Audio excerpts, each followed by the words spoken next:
இப்போ வந்துட்டு உங்களுக்கு தெரிஞ்ச வரைக்கும் நீங்க ஒசூர் தான் சரிங்களா? இது டேம் வந்துட்டு உங்களுக்கு 5 கிலோமீட்டர் தான். ஆமா. சரிங்களா? இந்த தண்ணிய பத்திட்டு நீங்க என்ன சொல்றீங்க? இந்த தண்ணிய குடிச்சாலோ, இந்த தண்ணிய யூஸ் பண்ணாலோ, இந்த தண்ணியிலிருந்து என்ன விளைவுகள் உண்டாகும்?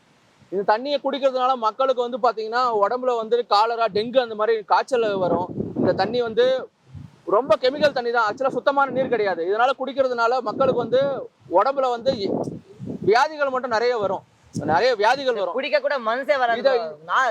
இந்த தண்ணியை வந்து மக்கள் வந்து ஃபர்ஸ்ட் நம்ம இவ்வளவு தூரத்துல இருக்கோம் டேம்ல, நம்மளாலே இது பக்கத்துல நிக்க முடியல. அப்ப குடிக்கிற மக்கள் எல்லாம் எப்படி இதை குடிப்பாங்க? கால்நடைகள் வந்து இந்த தண்ணி தான் குடிக்குது. கால்நடைகள் இந்த தண்ணியை குடிக்கிறதுனால கால்நடைகள் மட்டும் பாதிக்கப்படுறதில்ல. கால்நடைகளுக்கு கறக்கிற பாலுமே வந்து விஷத்தன்மை வாய்ந்த பாலா மாறதுக்கு வாய்ப்பு இருக்குது. ஏன்னா இந்த தண்ணியுடைய கெமிக்கல் வந்து ரொம்ப அதிகமா இருக்குது. இதனால வந்து இந்த தண்ணியை வந்து தயவு செஞ்சு இந்த பிரச்சனையை வந்து தீருங்க. இந்த வீடியோ வந்து முடிஞ்ச அளவுக்கு எல்லாருக்கும் ஷேர் பண்ணுங்க. இது நம்ம ஒரு மனிதனுடைய தனிப்பட்ட பிரச்சனை கிடையாது. தமிழ்நாட்டில் இருக்கிற மொத்த ஏரியா, அதிகபட்சமா கிருஷ்ணகிரி, தருமபுரி, சேலம், ஒசூர் இந்த மாதிரி பல மாவட்டங்கள்ல இருக்கிற மக்களுடைய பிரச்சனையாகவும் இது பார்க்கப்படுது. அவங்களுக்கும் தண்ணி பிரச்சனை வரும்போது தான் தெரியும்.